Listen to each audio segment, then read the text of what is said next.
Yeah. So I guess just like the last 3 games in particular, we've seen improvements. I think under 300 yards given up to Wisconsin, and the last 2 weeks over 400 given up. But still, it seems like you guys have done a good job at limiting scoring, and just getting off the field. I guess what have you seen as as been a kind of a turnaround point? I think it's some of the experience that the guys got earlier in the season. You know what I mean? Getting a couple guys back always helps too, and just there's a learning curve for those young men who played a lot early, and as they get more reps, they continue to get better, and that's great to see. And I think that they understand what we're doing and what they're supposed to do in it, and how to communicate in those things. And I think that's always a benefit to the defense as a whole and the team as a whole. Scottie Mel talked about the other day, sort of a more depth of scheme, just you guys adding things as the year has gone along. I'm just wondering from your perspective what that process has been like, and if you could sort of quantify like how much more advanced the guys are now compared to game 1, 2, 3, and 1. Sure, you put in things as the season goes. You really put in things during fall camp and spring ball. And then when you get every week's an evaluation of what you can do, and that depends on who's on the field, who's with you, who has all those things, and sometimes you do handcuff yourself a little bit. And a few weeks ago we kind of said, screw it, let's go, and these guys are ready to continue to take the next step and the next step and the next step, and we've been doing that, and it's helped us, especially when you got to the third downs, getting off the field, those kind of things. You add your layers in, and that always helps you. Distract the quarterback, whatever he doesn't know, maybe mess up the no line every once in a while. But it's been good to continue to do that and keep the process moving. Scottie, considering the injuries you had already been dealing with to start the year, and then with the suspensions and all that, just how far you had to go down the depth chart. What was last week like for you in terms of how challenging was it? I mean, I know you got 4 tackles playing along the line. Just having that depth that we didn't really know much about, being able to kind of do what you guys did last week. Sure, I think it was natural. It was, I don't know what word I'm looking for. It was great to see how the guys responded to that. You know what I mean? They did a good job embracing the adversity that there was, or whatever happened with, and it was good to see guys be able to say, hey, listen, everybody's on this team for a reason. They wouldn't be here if they couldn't play, and to be able to step up and to see young guys be able to put things that they learned earlier in the season into practice. You know what I mean? Old guys be able to say, hey, listen, yes, I can step out there and do that job, and I can do those. Those are all great things to see, and just come together and play as a team. And that's really what it's about. Guys saying, listen, I'm going to do my job, even though it's not the job that I started with at the beginning of the season, but I'm going to do that job to the best of my ability. And do as good as I can to help the team, and it worked out pretty well. For you is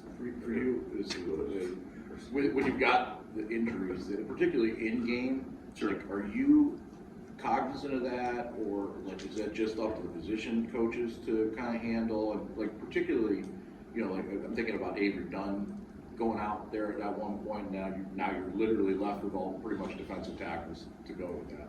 Yeah, sure. The trainers do a great job during the whole game communicating with everybody. They'll get them up and get tapped, and they'll tell the position coach and the special teams. It's a whole system behind the system. That's why they all have mics on and stuff like that. So you'll know the whole time that there's consistent communication on the sideline, and that's something that Coach Tuck did a good job setting up a long time ago. So you'll instantly know if someone's hey, this guy's down, you might not have whatever, and different personnel packages or whatever. They do a good job communicating with us. Is that all to do in the moment of what you want to call? Oh, sure. I think it's all what can you do with who's in the game and what can you not do. And sometimes you need to just say, what, if you need this certain thing right now, you need it. And that guy's got to do the best he can to do that job. But it does alter the calls a little bit. How different would this season have been? Have you thought about if you don't lose Xavier and Jacob early in terms of the trajectory of those young guys? Like, are there things that you thought we'll be further along or we'll be able to do earlier if we have the veterans and the right voices back there? Sure, I think that's a hard thing to be able to tell. You would like to say, sure, it's different all the time, but the reason we are where we are right now is because all those things happen. It's like, I don't know. It's like King David being a great king that he was because he lived in caves and got chased by King Saul for most of his life. It's the adversity is what makes who you are, you know, and going through those things and being able to say, okay, hey, do we trust a young man that has a lot more playing time now, that got that playing time because someone else did that? Well, yeah, and does that give you more options now than it might have early? I don't know. You can't really answer that question, but I know that what we are now is different than what we were at the beginning of the season because a lot of those guys got a lot of reps and got experience. So who are those, when you say those young guys, like specifically, who are you really? Like, I mean, I think you've seen like a guy like Mangum play, and Tatum, and Malik Spencer's been out there lately, and I mean, we put in guys in the games that you can say, look, you know, I mean, that Chaz has been in and out, and you know, we've had people as they go through and run through say, hey, you know, Mangum's got quite a bit of experience as a true freshman, and he's out there making plays for us and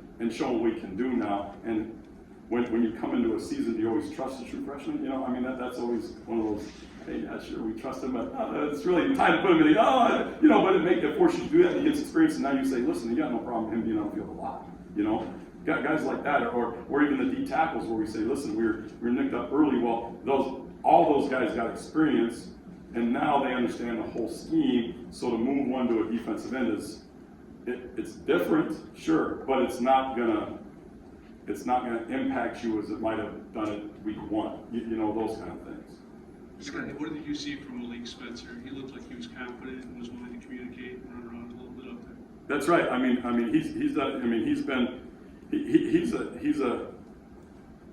a different guy. You know, even when he was out, he was in the back, moving around, doing the thing because his legs worked. You know, and to see him taking all those minerals, sometimes you would see like, you know, we'd be at practice and he'd be 40 yards in the back mirroring, you know, whoever he was playing behind. And I think all those reps helped him.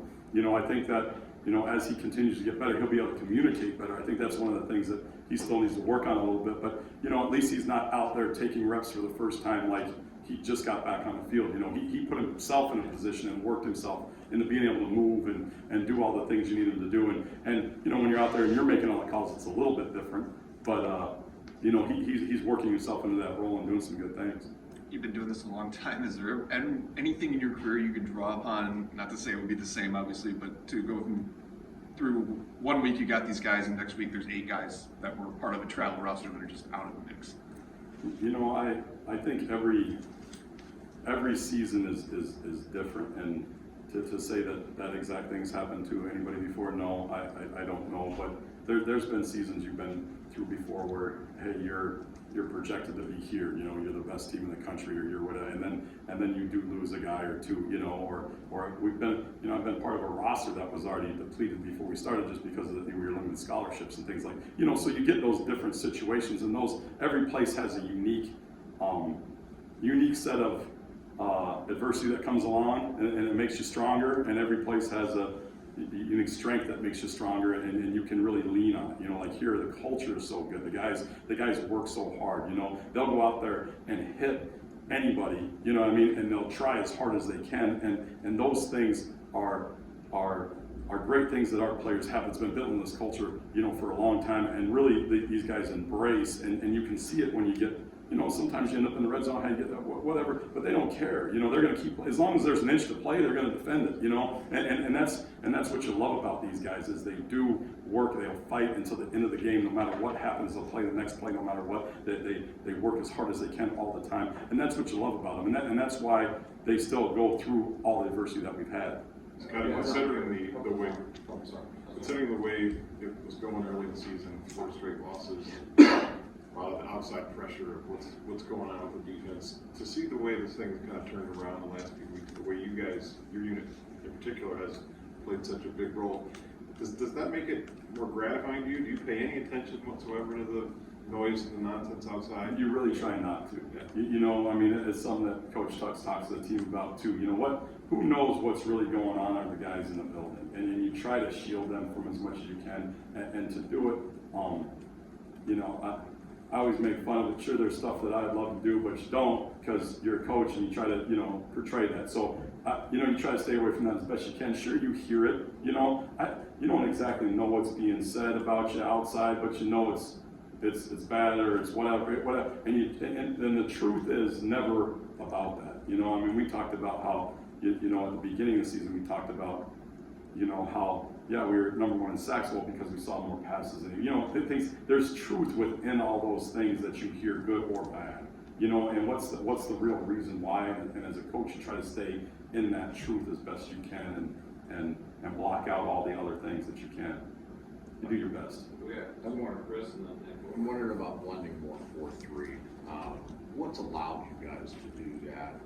And particularly a guy like Aaron, who is getting more reps this week, and then, you know, as the season gone on, how has that kind of maybe changed some of the things You know, that was kind of the plan going into it, you know, and, you know, Brule was coming along, and you know, really the snow one is the one that kind of, and Brule's been getting better the entire season, you know what I mean? And he's earned, you know, when he's in, he's made some plays, and he's earned the right to get more snaps, and we're trying to do that and really get, you know, at least 3 linebackers on the field sometimes together, or, you know, switch out the guys and give them some breaks, you know, and he's done a good job, you know, working through, learning the scheme, and it's a lot for him because he plays so many different positions, you know, and to get him where he feels comfortable, hey, I can go play Will, I could go play Sam, I could go rush, I could do, you know, and be able to do some of that stuff. He's gotten comfortable there, and it's helped him out, and he's playing at a higher level, and he's making more plays, so it's been good. What about the 4-3 itself? And has that changed some of the dynamics of what the defense has done last year? Sure, you know,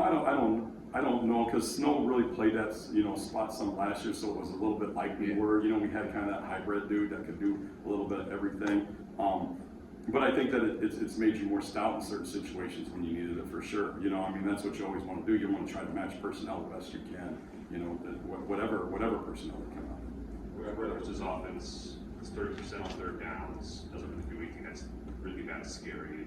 People probably can write off this type of matchup when it comes to your defense going up against them. What have you seen that's been dangerous you guys have to be ready for when it comes to going up against You know, I them? mean, number 1 is an explosive little dude. I mean, he can go make some plays wherever. Crookshanks is a good player. You know what I mean?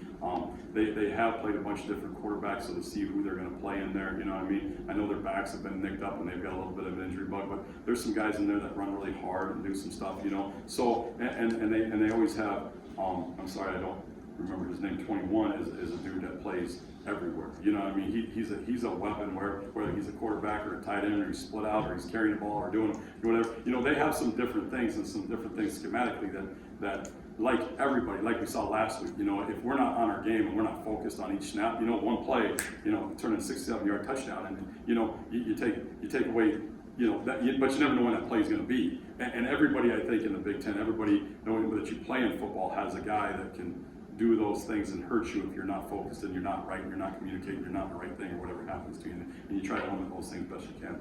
Thanks so much. All right, thank you all. Thank you. Thanks, Scotty. Appreciate it.